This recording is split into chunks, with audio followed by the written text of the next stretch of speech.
Good morning. Yes. Good morning. Welcome to Fix It Finance. Your girl is currently recovering. Your girl has been strong for the last couple of weeks. Well, not weeks. This week was the worst. So pardon me if I'm a little uh gentler than normal. But yes, welcome to Fix It Finance. We are discussing politics and your finances today. And the reason I wanted to make this video is just, so people understand. Um, okay, I guess a little bit of history, but before we go into all that, first thing, let me just do my welcome. Welcome to Fix It Finance, where I hope you take control of your money, so you can be free to seek God. I tell people all the time. One of the main reasons I started this channel was, when I started my journey, it was a journey of uh uh I didn't have enough, and I just sat down and I said, you know what, I don't want to cry over money again. Okay, I don't want all that money to always be on the forefront of everything I think about, talk about, blah blah blah. And I just told God that day, I said, God, I don't want to cry over money again. And ever since then, since I started taking control of my finances, my prayer point has changed. Okay, and this is my way of sharing everything I learn along the way and helping you guys. So remember to like, share, and subscribe if you're watching on YouTube. Don't forget to hit the notification bell. I've been doing mostly shorts these days, but I do release some long form videos, once every couple weeks. Check out the short videos. You're guaranteed to learn something. Today we're going to be talking about politics and your finances. You know, this might be a part one, but I think I should be able to get through everything today.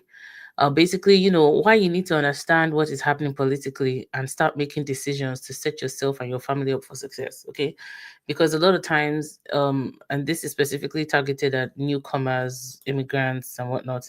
We need to understand how politics affects us, or how policy affects us. Okay, because in the last, first of all, let me put a caveat here.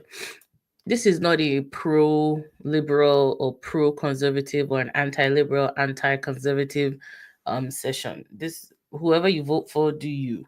Okay, so long as you register to vote. That's always been my biggest thing. If you're a newcomer to Canada, go register to vote. I don't, I'm not here to tell you who to vote for. Okay, one thing I wanted to discuss was policy in general, and I'm going to be drawing some parallels between Canada and Nigeria, for example, because if Canada continues the way it's going, Nigeria is literally Canada 10 years from now. Okay. You might say, ha, Fikayo, that's intense. Yes, it's that serious. So one of the reasons I wanted to make this video was to help people, like, why am I discussing this topic? First things first, there's a common theme among new Canadians. Okay, when I ask if they registered to vote, a lot of them say things like, "Oh no, I've not registered to vote." And even if they've registered to vote, they say, "Yeah, I'm just going to vote for the person that let me into the country." While there's nothing wrong with that, I want to give you a few reasons why you want to pay attention to other things other than who let you into the country to determine who you are voting for.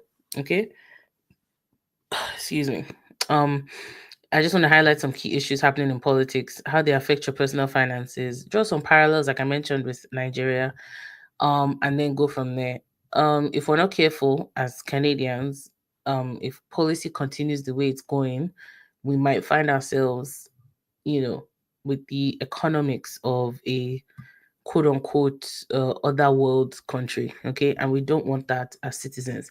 But my point is, whether or not there are people thriving in these other world countries that we talk about. There are people that are making money every day. There are people that are living large and they're doing their thing. So what I'm trying to tell you in this video is how to set yourself up such that no matter the policies or whatever is instituted in place in Canada, you and your household will be well taken care of. Okay, because if you are sitting down thinking, oh, the government is going to take care of us, it's a big fat lie. It's not going to happen. um a lot of people that are making these policies that affect us are not people that are affected by the policies. Okay, when you have people inheriting inheritances from their fathers and their grandfathers, whatever policy they are putting in place, it doesn't affect them. Okay, even if it affects them, it touches them like 0.00001%. Okay, so You and I, on the other hand, these policies affect us every single day. In the sense of, if you're putting in policies that are chasing companies out of Canada, that's less jobs in the country. If you're putting in policies that are, running us in a ton of debt, that's, inflation and some of these other things that will happen and that affects us overall. Okay. So let us talk about some of the things that are currently happening in this climate that you and I need to take stock of, and that you and I need to start making sure you are securing your own financial house. Okay. Let me start by showing you guys something. So I'm going to share my screen for 2 seconds, and I want to show you guys um where Canada's national debt is. Okay. Just so you're aware. So if you're seeing what I'm seeing, this is our current national debt. Do you see how many commas are in there? This is your share of the national debt, $29,641 per person. Okay. And this is how much it is growing per day. Okay. So this is just your share of the national one. That's not the provincial one. So if you go to provincial debt clock, so this is how much deficit British Columbia is currently running. If you live in Alberta, like I do, this is how much our share is per person. And our governments are working hard. They are paying some of these off. A lot of it has reduced overall. But one of the reasons I wanted us to look at it is because you might say, oh, all the policies they're putting in place, all the deficits they're running, it doesn't affect me. So what's the big deal? But I'm here to tell you it actually affects you. Okay. Because when you have governments that are running up deficits every single year, what happens is it pushes prices upward. Okay. That's how you get inflation. So, for example, Canada should have entered a recession during the COVID years, but they manually prevented that by bringing in an influx of people. Okay. Which again is just policy. There's nothing wrong or right.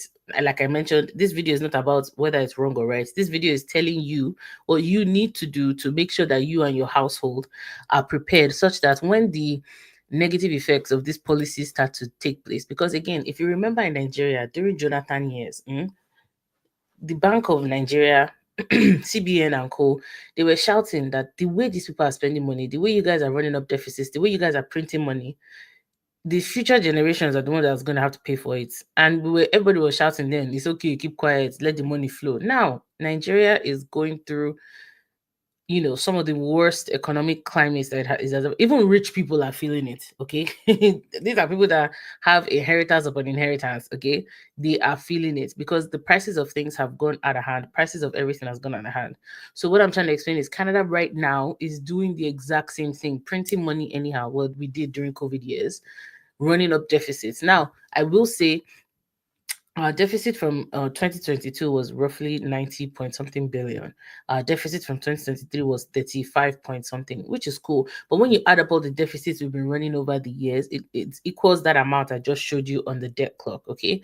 And what happens is when you run up deficits, what happens is inflation happens. Okay. So the prices of things go up through the roof. It becomes more expensive in general for people to operate. Okay. And if you've noticed, affordability in Canada has has climbed up in leaps and bounds. I've been in this country now roughly 20 years, okay? And I know the difference between when I first came and now. And it should not have gone up that fast. Unfortunately, because of some of the financial policies, that's exactly what will happen. Okay. So that's why you as a household, you need to make sure that you are not um um um getting sucked into the dynamics of overconsumption, because a lot of what the government policies do is to push you out there to keep spending. Okay.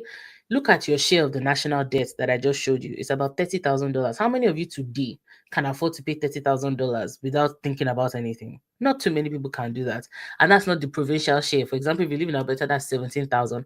And each of us has a share in all the deficits that all the other provinces are running. Okay. Because if Canada had to pay back all that money, it's everybody that has to carry it. Okay.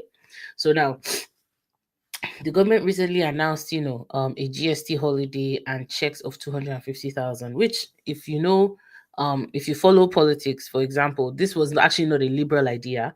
It was the conservatives that tried to introduce it back in 2021, I want to say.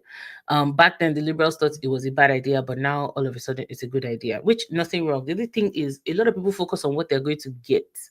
Most people don't focus on what it's going to cost, okay? Because what you need to understand is if we continue running these deficits, what's going to happen is one of two things.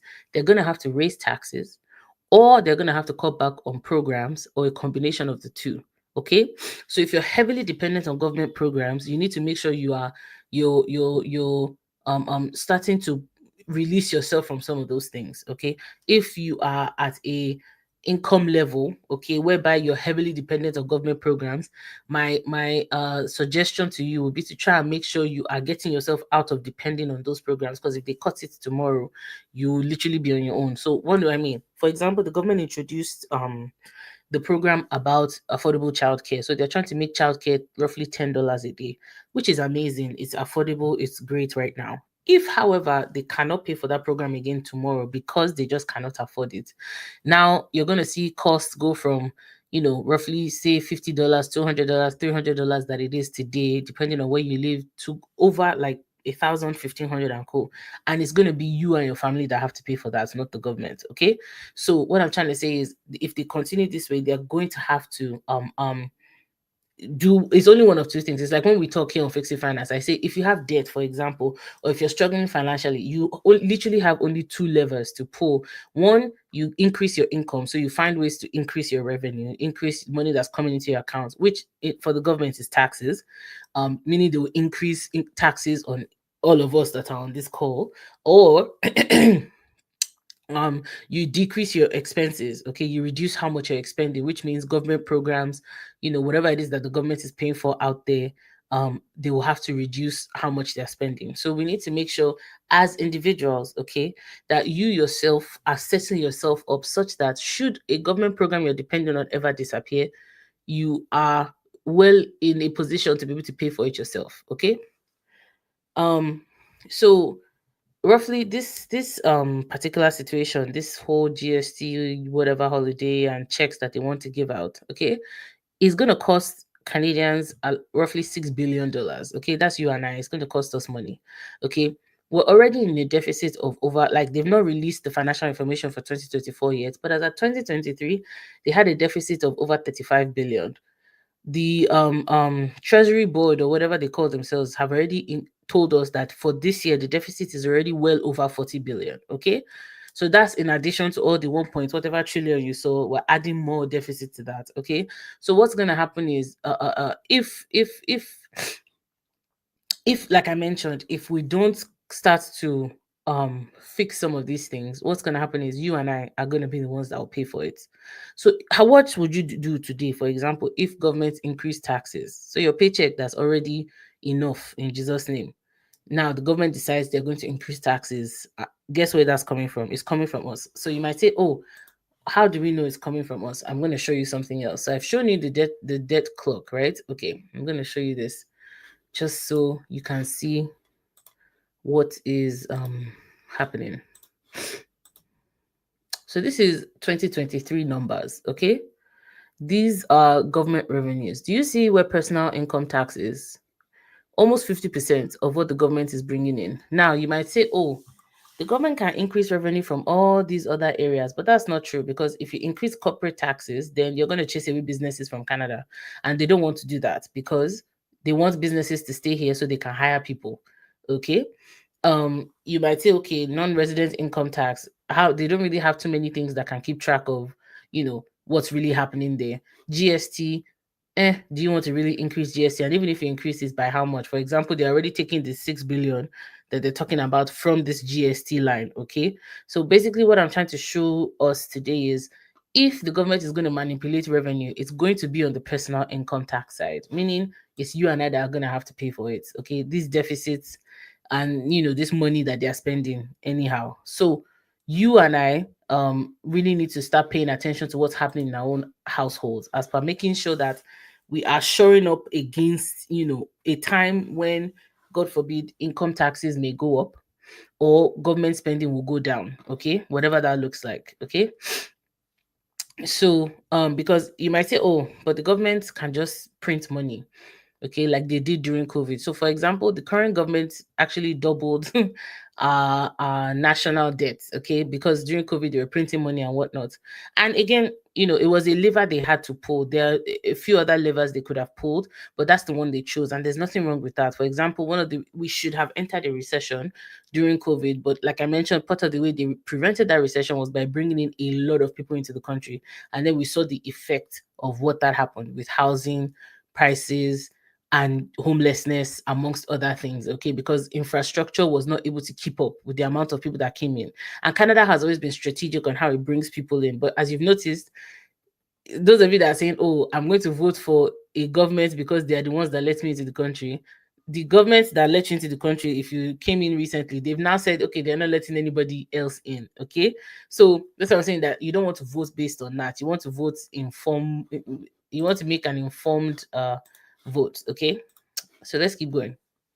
Like I mentioned, if you're going to, okay, another thing I wanted to talk about. So right now, Canada currently uses roughly debt servicing, okay, how much we're paying in interest is massive. We're talking, you know, if I recall correctly, over 50 billion, roughly. If I recall correctly, from how much we're spending, that's on interest. Okay. You might say, oh, no big deal. Why are we spending that? Imagine if we had 54 extra billion per year in the budget. Okay. I mentioned this to you guys all the time. If you were looking at your own personal household, how much you're paying outside in interest, imagine if you had that cash instead to use for yourself. How many things would you be able to pay for? They will be able to reduce, income tax, for example. Okay. But they will be able to increase spending on other things potentially. But, it just is what it is. So that's what I'm saying. Like, we need to, as you and I, as a household, we need to make sure we're not getting sucked into overconsumption. Okay. We need to make sure we are keeping track and making sure we have excess cash flow and making sure we can pay for things by ourselves. Okay. I've done this video a few weeks ago where we talked about, healthcare in Canada. Like, universal healthcare, it started on a whim. Governments each and every day, the pressure of universal healthcare is literally like the governments are feeling it. Who knows? A time may come when we're going to have to start paying for more things by ourselves. Okay. My own is, I want you to be ready if that time ever were to come. Our prayer is that that time never comes. But they've been pitching it already. Some people are even doing it under the table already, doing private consultations. They caught a few people in Alberta that were doing private, pay directly and we'll take care of it type situation. Okay. So you need to make sure as a household you are getting yourself together, paying off whatever debt you have, finding ways to increase your income, setting your children up for the future, by contributing to their RESPs and, getting things ready overall, making sure you have enough in retirement to take care of yourself. Because I mentioned this before, for every one person that's pulling out of CPP, okay, which is the Canada Pension Plan, you need 2.5 people to pay into it. Okay. It's just not sustainable overall. By the time we get into that retirement age or stage, it's either one of two things: the benefits would have dramatically reduced, right? Or they may not even be able to afford it. Okay. So my suggestion to you and I today, or my counsel, maybe not counsel, I don't know whatever word to use, make sure that you are building your own house, your own financial house, and not looking at, oh, the government is doing this. Because what I'm saying is the government is making some very poor financial decisions. Okay. Now, these checks that they want to hand out, the Harper government, so the previous conservative government, did the same thing. When they knew they were about to lose power, they decided they wanted to send out checks to everybody. And I made a post and I was like, okay, this reminds me so much. And I'm trying my best to draw parallels with Nigeria, because Nigeria made a whole bunch of these decisions and people were just keeping quiet and looking. And now you can see the effects today. Canada is making the exact same type of decisions. You might, and so I'm just saying, be prepared. Okay. Be prepared for, if, okay, let me put your picture. This GST holiday that they're saying, it's going to increase inflation. It's going to increase inflation again. You might say, how? For example, the government is saying businesses should remove GST from certain products. And I don't know if you've looked at the list. The list is quite ridiculous, but that's not why we're here. If businesses, for example, on some food items, right? If I'm Superstore, for example, or I am, whoever the grocery goods are in Canada, and we know they are very generous people. You understand? Let me not say what I really want to say. What's going to happen is, if I'm a retailer, right? and I'm not charging GST, I'm just going to increase my prices by 1 to 3% and say, after all, you're not paying GST on it. There's no law that's stopping me from doing that. And then tomorrow, when the GST comes back, I'm just going to charge you like nothing happened. Okay. You might say, oh, they will never do that. They are nice people. That's a lie. They did that during COVID. Okay. Because the government was printing all this money and paying, giving people checks up and down, and people had money to spend. So all the retailers just jacked up their prices. Okay. Yes, they had increase in expenditure too, but for the most part, there was nothing stopping them because, well, there was money flowing. Okay. So that's what I'm saying. Like when it comes to inflation, so we all need to be cognizant of the fact that a lot of these decisions that are happening, while they may not seem like big deals today, if you and your household don't prepare accordingly, okay, by making sure you have your emergency fund in place, making sure you have savings for retirement, making sure you're not quote unquote house poor, making sure you're paying off your debts and whatnot, because when the after effects of some of these things start to happen, it's just going to add additional pressure. Okay, prices for things are going to go up. For example, they're saying they're going to give us checks between now and I believe it's March, so January, February, or February and March. I don't remember, but carbon tax is going up in April. Okay, by another 17 cents, meaning you're going to be paying 67 cents per liter on fuel and whatnot. And you might say, oh, I can afford it, I can pay 67 cents extra per liter, that's fine. But what happens is all these people that bring in goods and services by rail, by a trucks, by whatnot, they're just going to jack up the prices of everything again. You understand? And it may or may not see a lot of businesses shift again. Okay. And when I say shift, because they're mentioning now, anyways, I don't want to get into all that because this is not a political matter. This is me telling you and your household to please prepare accordingly. Okay. So, um, like I was mentioning with Nigeria, when the government was printing money and that money was flowing during Jonathan's era, and everything was just people were shouting. No, people were not shouting then, but now everybody's blaming T Pain. And T Pain, as much as T Pain is T Pain, it's not him that caused a lot of what he's happening now. It's just bad financial policies from prior years that have caught up to everybody. Okay, which is why I'm saying Canada too. We're making some very bad financial policies, and when that time comes, when it's catching up with people, I want you to be prepared. How would you be prepared? One, you've paid off your debt, you have excess cash flow to be able to absorb the shock or the pressure that comes in when onion goes from $5 a bag to $12 a bag. You should be able to absorb it, okay? Because we saw that during COVID. So that's one. Two, as much as possible to have uh uh your own Fort Knox, for lack of a better word, like your own household is sure, is taken care of, okay, such that no matter what's happening outside, you and your household are okay. Okay, your children will still be able to go to university, your children will still be able to do what they need to do. Okay, another thing that we're not even paying attention to is overall, um we're not even really looking at the cost of education, how it is increasing in Canada. Okay, and that's because governments just cannot afford, with all the other programs they're doing, they cannot afford to invest as much into post-secondary education anymore, because there are so many programs that are sucking things from the government, right? Post-secondary education is one of those things that's falling by the wayside, falling behind. So when I tell people to contribute to their children's RESP, please do, because if you don't, they even need to increase the limits, because 50,000 may not even be enough, but at least 50,000 that grows, okay, when it's invested, it will do something, okay? So that's by the wayside, okay? Um, so like I mentioned, you might blame the leader at the time, because a lot of the financial policies they are doing now, whoever the next government is that's going to take over, they're going to inherit a bit of a mess, okay? A big, fat, juicy mess. So, what that looks like, we don't know. But thankfully, we have people, and that's why I tell people as much as possible to pray that God will raise leaders, quality leaders in this Canada, that will actually do what they need to do and be responsible financially, okay? Um, it's just like with a household, okay? When you over leverage as a household, and I talk about this here on Fix It Finance a lot, like when you over leverage meaning you've taken on too much debt, which is what the country is doing right now. Okay, you've eaten tomorrow's money today. That's exactly what's happening, because when you run deficits for multiple years in a row, you're eating tomorrow's money today. A time will come where you have to pay back, or you have to pause spending to catch up. Okay, um like I mentioned, what's going to happen is they're going to have to cut back on social services, policing, whatever that looks like. We don't know. And sometimes if you think of how bad some social services are already in Nigeria, in Canada, like for example in Toronto, if your car gets stolen, they're literally telling you just leave the key outside. And that's because they don't have the resources. Okay, there's just not money left for them they don't have the resources. Okay, so that's why you as a household, you need to make sure you are resourceful.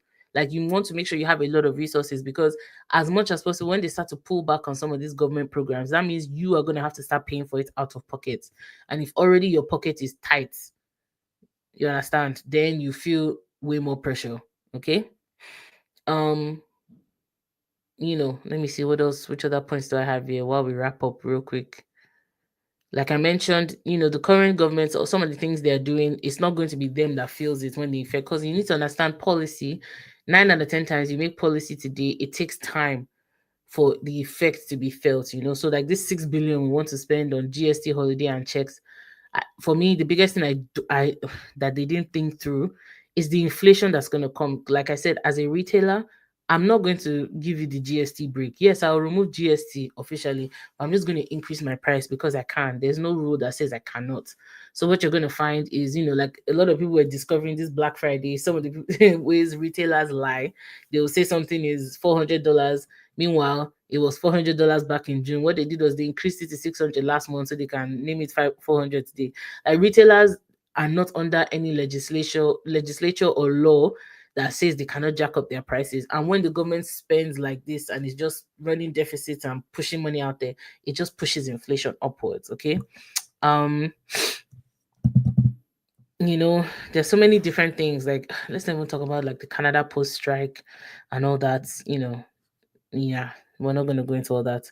I think I'm going to wrap it up here. But overall, if you take nothing else from this video, we've seen what bad financial policy can do. Some of the policies that Canada is doing today, Nigeria did it several years back during Jonathan's era, and all the effects we're feeling it today, because and everybody's blaming T-Pain, but it's not T-Pain that did it. Okay, same thing. Canada is making some policies right now that you as a household need to make sure you're prepared for. Okay, once inflation starts to hit again, or the prices of whatever goes up again, you need to make sure you are ready for it as a household. How do you get ready for it? Pay off debt, find ways to increase your income. But more than anything, even if you don't increase your income, free up your cash flow. Because if you free up your cash flow, you can use that to do so many other things. Okay, pay off debt. That's how you increase your cash flow. Find ways to increase your income. Okay, someone that's making $5,000, okay, and has $3,000. Okay, someone that's making 5,000 and has $2,000 in free cash flow is richer than someone making 10,000 and has only 500 in free cash flow. Okay, what do I mean by free cash flow? Free cash flow is money you've not spent on things like expenditure, rent, all those other things. Okay. So you need to make sure that you, as much as possible, you free up your cash flow and go from there. And then of course you want to make sure you're building up your own savings, your own retirement money, your own investments, such that in the future, if we ever needed to pay for some of these social services out of pocket, or if government had to increase taxes again to cover the deficit, you are well prepared to be able to do that. Thank you all for joining me today, and this is where we'll wrap it up. I will see you all again in the next video. Have a wonderful weekend.